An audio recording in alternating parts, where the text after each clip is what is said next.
Jusqu'à présent, les pays occidentaux tels que la France, les États-Unis et d'autres pays européens ont agi de manière impulsive en politique. Ils ont utilisé leurs marionnettes en Afrique, comme le Nigeria et la CEDEAO, pour menacer le régime militaire du Niger d'une invasion militaire du pays. Pendant tout cela, le leader militaire du Niger, Abdurrahman Tchiani, est resté silencieux. Mais personne ne savait qu'il était en réalité en train de calculer et de mettre en place des stratégies pour frapper durement tous ceux qui s'opposaient à lui et à son pays. Il a renforcé sa présence militaire active lorsque la menace d'une invasion a été proférée au lieu de reculer. Mais maintenant, il a plus que cela. Pour punir la France, le Nigeria, la CEDEAO, l'Europe, et même l'ensemble de l'Occident, le Niger a fait quelque chose que vous ne croiriez pas. Mais qu'est-ce que c'est ? Et comment peut-il priver les Européens de la prospérité dont ils ont profité pendant des dizaines de décennies ? Regardez la vidéo jusqu'à la fin car le Niger est en train de faire de l'histoire. Chaque fois qu'un pays africain prévoit de se lever et de se libérer du monopole occidental, les pays occidentaux utilisent des tactiques de chantage pour neutraliser les choses. Cependant, cette fois, les rôles ont été inversés. Après le coup d'État au Niger, les pays européens, en particulier la France, ont montré un vif intérêt à inverser le coup en utilisant la CEDEAO comme marionnette. Ils étaient tellement sûrs d'eux qu'ils sont allés à l'extrême et ont menacé le Niger d'une invasion militaire si le coup n'était pas annulé. Cependant, ils ont oublié une chose. Cette fois, le Niger était stratégiquement en position de force et avait le pouvoir d'étrangler le Nigeria, la CEDEAO, la France et même toute l'Europe d'un seul coup. La première punition a été infligée au Nigeria, en tant que plus grande marionnette occidentale en Afrique. Depuis que le président nigérian, Bola Ahmed Tinubu, était à l'origine de l'idée de l'invasion et demandait au Parlement de le permettre, lui et son pays sont devenus la principale cible pour le régime militaire du Niger. Par conséquent, le gouvernement du Niger a officiellement annoncé la suspension immédiate de toutes les exportations de gaz de pétrole liquéfié, communément appelé gaz de cuisson, jusqu'à nouvel ordre. Comme l'a rapporté Reuters, les autorités du NMA ont souligné la nécessité de privilégier la production nationale pour répondre aux besoins du pays. Ils ont précisé que les entreprises peuvent demander une autorisation pour reprendre les exportations en cas de surplus. Le Niger exporte principalement du gaz vers son voisin, le Nigeria, et les deux nations ont signé un protocole d'accord pour l'importation de produits pétroliers en 2020. L'accord formalisé en présence des ministres d'État respectifs pour le pétrole a été salué comme une avancée significative. Cependant, des tensions ont surgi lorsque le Nigeria s'est opposé au Niger, ce qui a conduit à l'interruption de l'approvisionnement en gaz de pétrole liquéfié. Cela pose un défi pour le Nigeria, qui a un besoin urgent de gaz de cuisson. Le gaz de pétrole liquéfié est essentiel pour la cuisine, le chauffage et les véhicules. Au Nigeria, le prix du gaz de pétrole liquéfié, LPG, a atteint un niveau sans précédent de 1000 naira nigérians par kilogramme, contre les précédents 7,50 naira. Ceci a été provoqué par les fluctuations des taux de change étrangers et les activités sur les marchés internationaux, comme l'a averti l'Association nigériane des distributeurs de gaz de pétrole liquéfié. Maintenant, le Niger prévoit d'utiliser l'excédent de LPG pour diverses activités domestiques, une initiative saluée par ses habitants. En réponse à la suppression des subventions sur les carburants et pour résoudre les problèmes de transport des résidents, le gouverneur de l'État de Niger, Mohamed Bago, a acquis 200 autobus alimentés au gaz naturel comprimé. Il a révélé cette initiative lors d'un dîner pour les membres du corps de presse de la Chambre des représentants à Mena, la capitale de l'État. Le gouverneur a également divulgué l'intention du gouvernement de l'État de signer un protocole d'accord avec une usine de traitement du riz à Kano pour acheter directement du riz pâti produit dans l'État de Niger. Soulignant que ces initiatives font partie du plan de développement des infrastructures de l'État, des contrats ont été attribués pour la construction d'un réseau routier de 566 km couvrant l'État.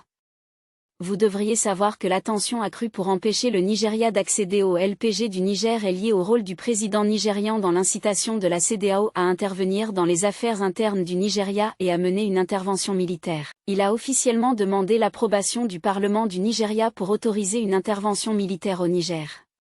Il est évident que le Niger le considère avec scepticisme, et la décision de couper les exportations de LPG vers le Nigeria n'est que la première étape.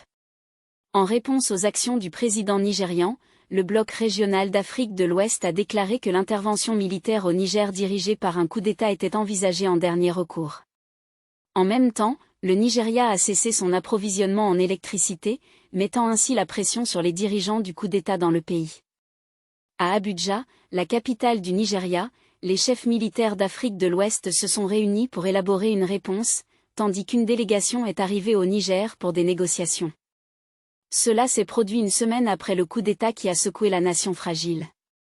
Les dirigeants de la Communauté économique des États de l'Afrique de l'Ouest, la CEDEAO, ont imposé des sanctions commerciales et financières, donnant une semaine d'ultimatum aux dirigeants du coup d'État pour rétablir le président élu démocratiquement du Nigeria ou faire face à l'utilisation potentielle de la force. Le 20 février 2009, NNPC et Sonitrac ont convenu de faire progresser le projet en élaborant un projet de mémorandum d'accord impliquant 3 gouvernements et un accord de coentreprise.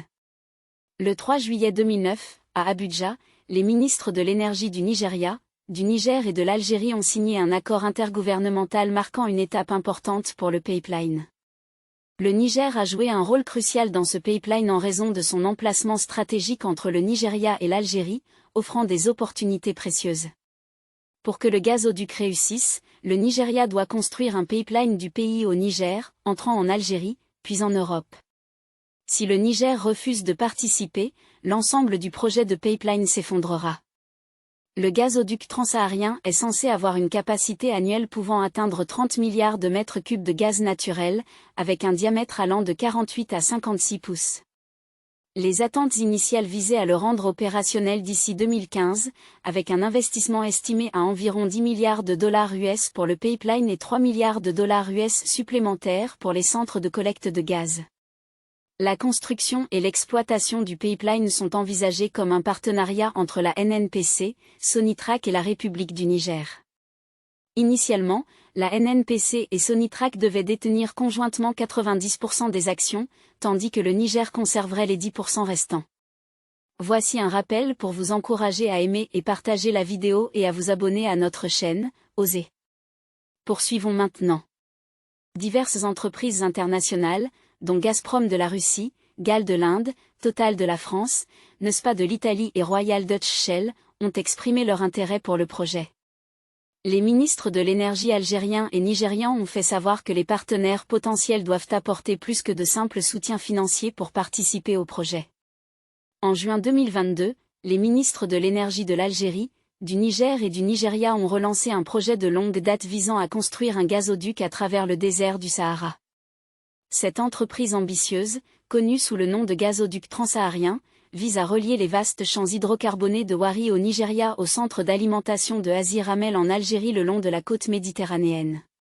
Si cette initiative prend de l'ampleur, elle créera d'importantes opportunités commerciales en matière de conception et de construction, nécessitant la participation de divers fournisseurs spécialisés. Les fournisseurs américains en particulier sont désireux de tirer profit de ce méga-projet. Les opportunités incluent une large gamme de services et de produits, notamment des services de gestion, des stations de compression de gaz, des excavateurs de tranchées, des sections de pipeline, des poseurs de tuyaux, des soudeurs à rayons X, des pompes, des raccords, des vannes, des brides, des joints, des technologies de contrôle de débit à haute pression, des tests d'intégrité de pipeline et d'inspection, des solutions de haute corrosion avancée et des technologies de mesure et de maintenance de débit. Cela signifie que le gazoduc n'est pas seulement une bouée de sauvetage pour l'Europe, mais aussi une opportunité commerciale pour les États-Unis.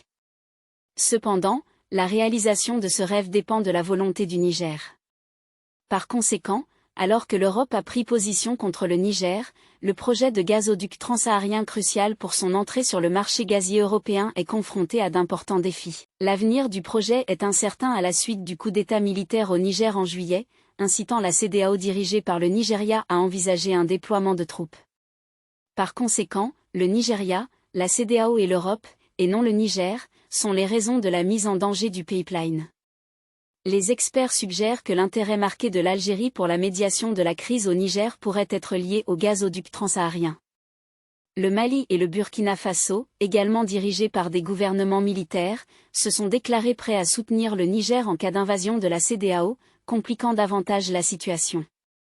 L'Europe, le Nigeria, l'Algérie et la CEDEAO doivent reconnaître que l'avenir du gazoduc repose uniquement sur le Nigeria.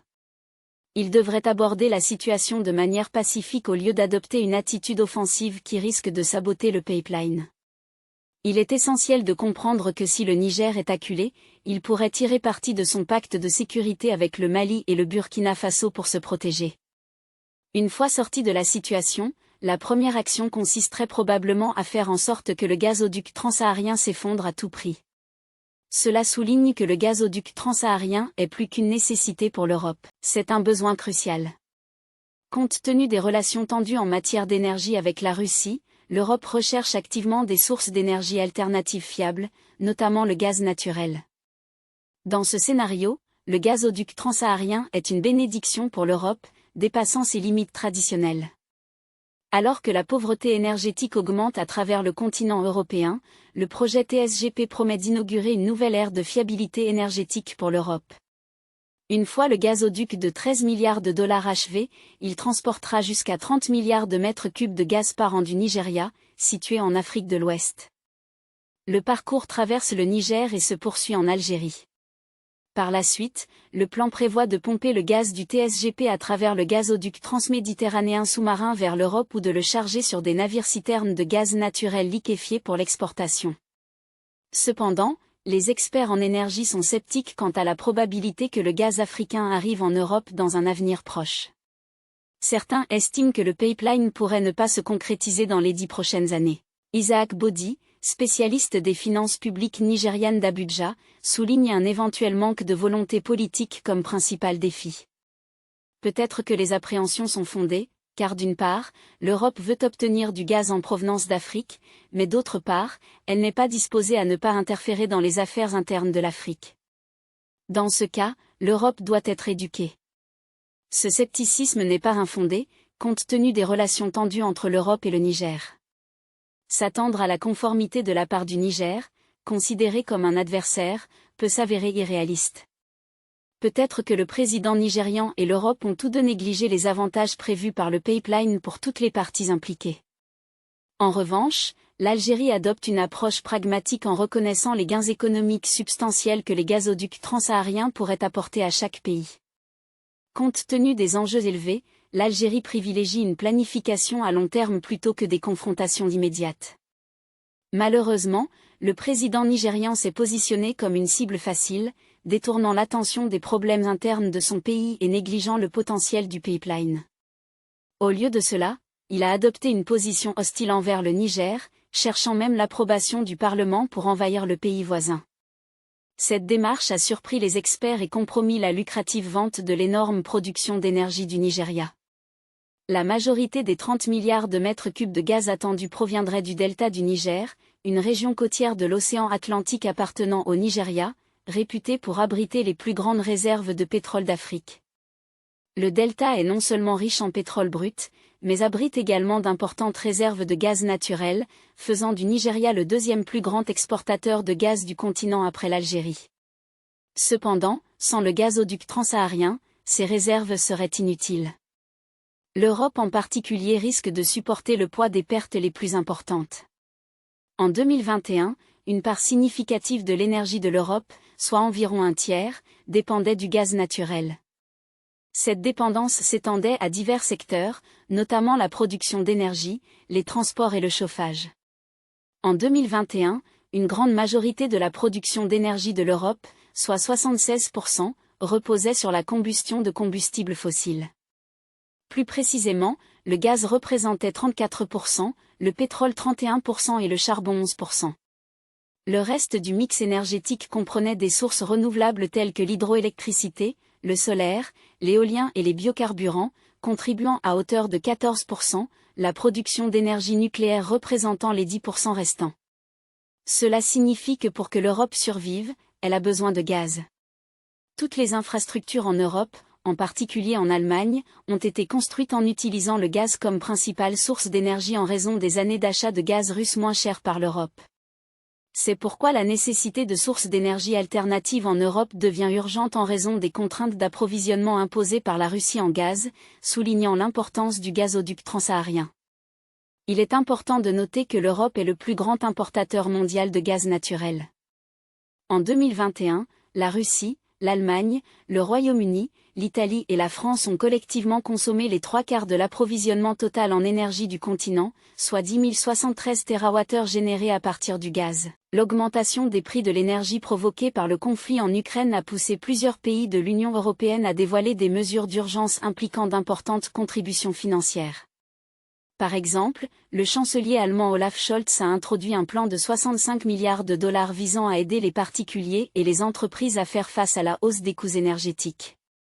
Le gouvernement italien a également approuvé un plan d'aide de 17 milliards de dollars pour protéger les entreprises et les ménages des dépenses énergétiques croissantes et de la hausse des prix à la consommation. Le président français Emmanuel Macron a souligné la nécessité pour l'UE d'intensifier ses efforts pour développer les ressources énergétiques renouvelables et réformer le marché de l'électricité. Actuellement, l'Union européenne est confrontée à un besoin urgent d'une solution globale pour relever les défis de son système énergétique, et le gazoduc transsaharien apparaît comme une option viable. Cependant, l'ingérence de la France dans d'autres pays a compliqué la situation. Il est essentiel de noter que le Niger a émis un avertissement concernant la fin des gazoducs, suggérant que l'Europe et la France ont encore le temps de se distancer de la question du coup d'État au Niger. Le Niger a déjà interdit l'exportation de GPL vers le Nigeria, indiquant sa détermination à mettre en œuvre ces déclarations. Ce n'est pas un bluff, comme en témoigne la décision du Niger de mettre fin aux exportations de GPL, ce qui contribue de manière significative à ses revenus. Vous devez savoir que l'Europe voulait avoir le gazoduc transsaharien pour diversifier ses fournisseurs d'énergie. Cependant, c'est désormais sa seule option. Avec la fin des gazoducs Nord Stream 1 et 2, en provenance de Russie, l'Europe se trouve dans la position la plus faible possible. Elle n'a absolument aucun pouvoir de négociation. Les gazoducs Nord Stream, autrefois salués comme essentiels pour la sécurité énergétique de l'Europe, se retrouvent désormais partiellement coupés, plongeant le continent dans un réseau complexe de vulnérabilité. Nord Stream 1 et 2 étaient bien plus que de simples conduites de gaz. Ils servaient de lifeline vitale, satisfaisant une partie substantielle des besoins énergétiques de l'Europe.